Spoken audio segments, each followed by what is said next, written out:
मध्य प्रदेश के पूर्व मुख्यमंत्री कैलाश जोशी के बेटे दीपक जोशी जल्द ही भारतीय जनता पार्टी यानी कि बीजेपी को छोड़कर क्या कांग्रेस का दामन थाम सकते हैं? ये सवाल आजकल मध्य प्रदेश के गलियारों में, राजनीतिक गलियारों में काफी गूंज रहे हैं, लेकिन इन सवालों के पीछे के जवाब आपको हम इस रिपोर्ट में देंगे। नमस्कार, आप देख रहे हैं एमपी तक और मैं हूं आपके साथ आकांक्षा ठाकुर। दरअसल ये अटकलें क्यों लगी कि दीपक जोशी बीजेपी छोड़कर कांग्रेस में शामिल हो सकते हैं? दरअसल एमपी तक से बात करते हुए दीपक जोशी ने बताया था कि वो 6 मई को भोपाल जाएंगे और इस दिन वो मध्य प्रदेश के पूर्व सीएम और पीसीसी अध्यक्ष कमलनाथ से मुलाकात कर सकते हैं और तो और कांग्रेस ज्वाइन कर सकते हैं। विधानसभा चुनाव से पहले ये बीजेपी के लिए एक बड़ा झटका माना जा रहा था। दीपक जोशी ने यह भी कहा कि कांग्रेस आलाकमान से उनकी बात हो चुकी है। वहीं इसके कुछ दिन पहले दीपक जोशी ने कांग्रेस नेता मुकेश नायक से भी मुलाकात की थी, जिसके बाद से उनका बीजेपी छोड़कर कांग्रेस में जाने की जो अटकलें हैं उनको लगातार हवा मिल रही थी।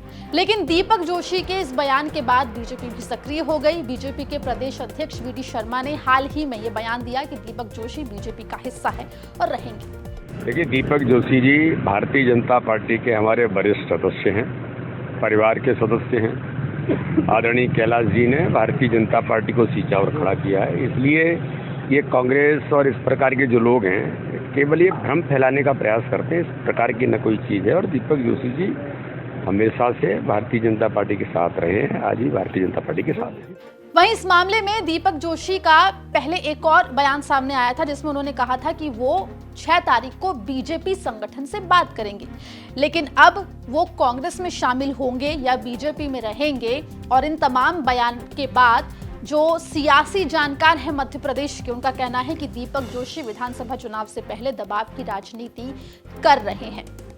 लेकिन दीपक जोशी इस दबाव की राजनीति में कितने सफल होंगे या असफल होंगे ये तो वक्त बताएगा।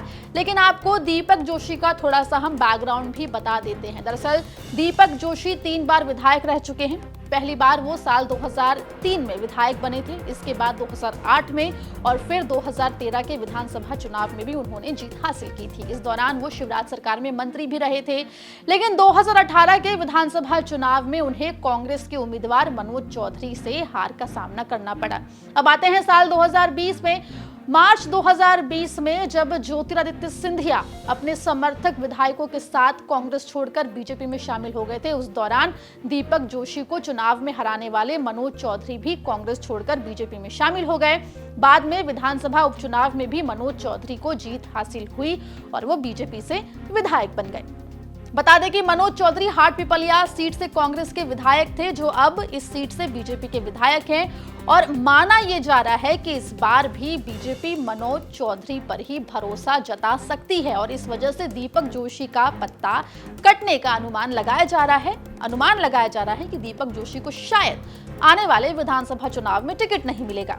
अब दीपक जोशी के लिए ये चुनाव अपने राजनीतिक जीवन को बचाए रखने का एक बड़ा मौका है, जिसे वो खोना नहीं चाहते, इसलिए वो कांग्रेस पर भरोसा कर सकते हैं, ऐसी अटकलें लग रही है।